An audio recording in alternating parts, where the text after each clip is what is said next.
Hello bachcho, let's read the question. The question is a source based question. Let's read about it. Question says read the information below and answer the questions that follow. Question में हमसे कहा गया है कि हमें information को पढ़ना और questions के आंसर देने हैं.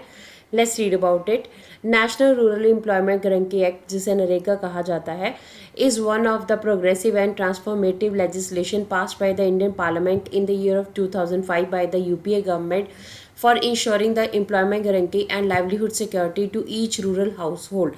देखिए, कहते हैं national rural employment guarantee act, जिसे नरेगा भी कहा जाता है, ये एक प्रोग्रेसिव और ट्रांसफॉर्मेटिव हमारे पास लॉ था जिसे इंडियन पार्लियामेंट ने 2005 में पास किया. उस टाइम पे 2005 में इसको लॉ को पास करने वाली जो गवर्नमेंट थी वो यूपीए गवर्नमेंट थी हमारे पास, यूनाइटेड प्रोग्रेसिव अलायंस. ठीक है, अब इस गवर्नमेंट ने इस एक्ट को पास किया था.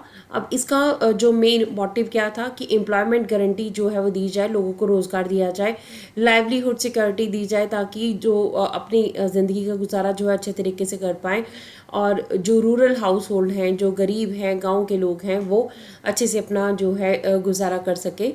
इन 2007 it was renamed as Mahatma Gandhi rural employment guarantee Act. 2007 में इसका नाम जो है दोबारा से चेंज किया गया, इसका नाम Mahatma Gandhi rural employment guarantee act रखा गया. The fundamental goal of this right of this based policy initiative is to provide employment guarantee and promote infrastructural development in the villages for the well-being of rural households. It has also been considered as an integrated approach for rural poverty eradication and sustainable development. देखिए, अब इस policy का जो main initiative था, इसको क्यों start किया गया था, ये था कि एम्प्लॉयमेंट जो है वो प्रोवाइड की जाए, ज़्यादा से ज़्यादा लोगों को जो है वो रोज़गार दिया जाए. ठीक है, अब रोज़गार देने के साथ साथ जो है गाँव के एरिया में इंफ्रास्ट्रक्चर को भी डेवलपमेंट किया जाए. गाँव के एरिया में जहाँ जहाँ पे ज़रूरत है वहाँ पे इंफ्रास्ट्रक्चर को डेवलप किया जाए ताकि जो रूरल हाउस होल्ड हैं, जो गांव के लोग हैं, उनका जो गुजारा है वो अच्छे से हो सके. अब देखिए, यहाँ पे ये एक तरह से कि इंटीग्रेटेड अप्रोच थी. मतलब यहाँ पे कुछ चीज़ों को टारगेट रखा गया था, जैसे कि एक साइड में तो ये रूरल पॉवर्टी को, मतलब गांव जो गरीबी है उसको दूर करना चाहते थे, एंड सस्टेनेबल डेवलपमेंट भी करना चाहते थे. मतलब डेवलपमेंट, ऐसा ही डेवलपमेंट जिसमें कि इन्वायरमेंट का लॉस नहीं है, प्रॉपर्ली डेवलपमेंट हो रहा है, गरीबी भी दूर हो रही है और डेवलपमेंट भी हो रहा है.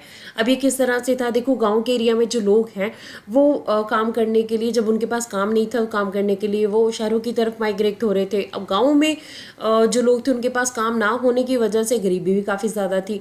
अब जब से मनरेगा स्टार्ट हुआ तो उसमें क्या ये स्कीम दी गई कि आपको 100 डेज़ का वर्क दिया जाएगा. जब आपको वर्क आपके गाँव में ही मिल रहा है तो आपको बाहर कहीं जाने की ज़रूरत नहीं है. दूसरी बात ये कि आप गाँव में करोगे क्या.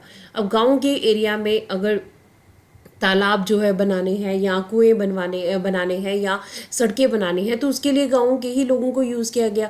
तो इसका मतलब क्या, एक तरह से गाँव के लोगों को रोज़गार भी मिला, दूसरा गाँव जो है वो भी डेवलप होना स्टार्ट हुए, वहाँ पे इंफ्रास्ट्रक्चर डेवलपमेंट भी हुआ. Since 9 years MNREGA has been implemented in all 623 districts of the country. पिछले 9 सालों की अगर हम बात करें तो मनरेगा जो है 623 डिस्ट्रिक्ट्स में जो है इम्प्लीमेंट हो चुका है. But it has not shown the result which had been expected. मतलब जो इससे रिजल्ट सोचे गए थे कि आएंगे वो नहीं आए. And even put forward in MNREGA objectives, most of the evaluation studies showed that the scheme is not working properly. जो evaluation हुआ है, स्कीम का सर्वे हुआ है, उससे ये पता लगा है कि स्कीम अच्छे से वर्क नहीं कर रही है ग्राउंड लेवल के ऊपर, because of its poor implementation. क्यों नहीं हो रही है, क्योंकि इसे इम्प्लीमेंट अच्छे तरीके से नहीं किया जा रहा है. There are many issues and challenges coming up in the implementation. बहुत सारे चैलेंजेस जो हैं लोगों को आ रहे हैं इसकी इम्प्लीमेंटेशन में. It is observe that the very few states like Andhra Pradesh, Rajasthan etcetera, मतलब कुछ स्टेट्स हैं जहाँ पे where the program is being implemented in successive mode. ठीक है, आंध्र प्रदेश, राजस्थान में तो ये प्रोग्राम बहुत अच्छे तरीके से चल रहा है. Maharashtra state is milestone in MNREGA. Maharashtra ने यहाँ पर काफ़ी अच्छा जो है वर्क किया है. The origin of EGC employment guarantee scheme is the backbone of this act. ठीक है, इस एक्ट की जो बैकबोन है वो क्या है, employment guarantee scheme. In 1974 the Maharashtra state government has started the employment guarantee scheme. ठीक है, 1974 में एम्प्लॉयमेंट गारंटी स्कीम महाराष्ट्र ने स्टार्ट की थी, and it was put into operation for the entire year. और इसको जो है, इसी को मनरेगा का जो है वो बैकबोन माना जाता है कि मनरेगा जो स्टार्ट हुआ है उसके पीछे ये स्कीम है. So at present the previous employment guarantee scheme has merge into मनरेगा. अब इसमें ईजीसी जो एम्प्लॉयमेंट गारंटी स्कीम है उसको मनरेगा में मर्ज कर दिया गया है. Guidelines issued by the central government की जो गाइडलाइंस है उनके accordingly. Though the state has rich experience of EGS implementation. The present merge मनरेगा program is not working properly at ground level. देखिए अब महाराष्ट्र की स्टेट में ईजीएस का एक्सपीरियंस तो काफ़ी अच्छा था, ठीक है, पर मनरेगा का जो एक्सपीरियंस है ग्राउंड लेवल के ऊपर वो अच्छा नहीं है. So there are many issues that are coming up in this its implementation. इसके इम्प्लीमेंटेशन में काफ़ी जो है वो हमारे पास प्रॉब्लम्स आ रही हैं. The process which are caused by different factors such as demand of work, identification of work site and planning, complicated administrative structure with less competent staff, delay in payment, lack of human resources. देखिए क्या परेशानी आ रही है महाराष्ट्र में परेशानी आ रही है कि वहाँ पर जो डिमांड ऑफ वर्क है उसके बारे में प्रॉपरली जानकारी नहीं है. वर्क है क्या, वर्क की साइट का है, प्लानिंग कॉम्प्लिकेटेड, एडमिनिस्ट्रेटिव सिस्टम जो है वो काफ़ी कॉम्प्लिकेटेड है, और जो स्टाफ है वो बहुत ही जो है ज़्यादा बढ़िया स्टाफ नहीं है, पेमेंट में काफ़ी डिले होता है, ह्यूमन रिसोर्सेज की कमी है. So the author has made an attempt to analyse these factors based on a case study of 2 villages. अब क्या हुआ कि 2 जो विलेजेस हैं उनकी केस स्टडी की गई, उसके बेसिस के ऊपर इन प्रॉब्लम्स को देखा गया. अब हमारे पास जो है Khashud, Shivpur and Bhilkhed in Vidarbha region Maharashtra के 2 गाँव की बात की गई है, इनके एग्जाम्पल ली गई है. अब हमारे पास FGD and interview schedule was used for data collection.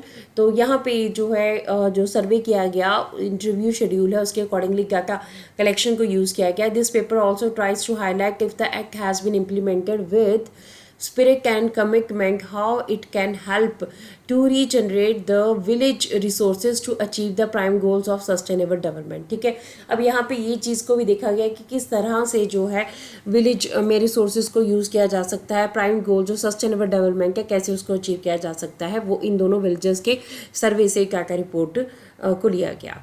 अब क्वेश्चन हमसे क्या पूछा गया, क्वेश्चन में हमसे कहा जा रहा है which of the following is backbone of the MNREGA. ठीक है, मनरेगा की बैकबोन जो है वो किसे कहा गया है. तो हमारे पास ऑप्शन दिए गए हैं EGS employment guarantee scheme, ESS employment surety scheme, NCC यानी नेशनल कैरियर सर्विस, डी कहते हैं नन ऑफ दीज. ठीक है, अब हमारे पास हमने पैराग्राफ में ऑलरेडी यहाँ पे पढ़ा है कि मनरेगा की जो बैकबोन है दैट इज EGS की. ठीक है, सो हमारे पास ऑप्शंस में यहाँ पे है EGS एम्प्लॉयमेंट गारंटी स्कीम, ये बैकबोन थी हमारे पास मनरेगा की, जिसके ज़रिए जो है मनरेगा को इम्प्लीमेंट किया गया था. सो EGS ऑप्शन ए हमारे पास जो है राइट आंसर आएगा. अगर हम बाकी ऑप्शंस की बात करें, ESS एम्प्लॉयमेंट श्योरिटी स्कीम नहीं है हमारे पास, एम्प्लॉयमेंट सेल्फ सर्विस स्कीम है. NCC नेशनल कैरियर सर्विस, तो NCC जो है हमारे पास नेशनल कैरियर सर्विस, ये एक हमारे पास सर्विस है जो कि इंडिया ऑपरेट करते हैं, Indian government ministry of labour and employment के अंडर है नेशनल कैरियर सर्विस. पर ये हमारे पास मनरेगा की बैकबोन नहीं थी, मनरेगा की बैकबोन हमारे पास EGS थी. नन ऑफ दीज भी आंसर नहीं आएगा. ऑप्शन ए जो है हमारे पास राइट आंसर है. Hope so you understood the question as well as the answer. Thank you.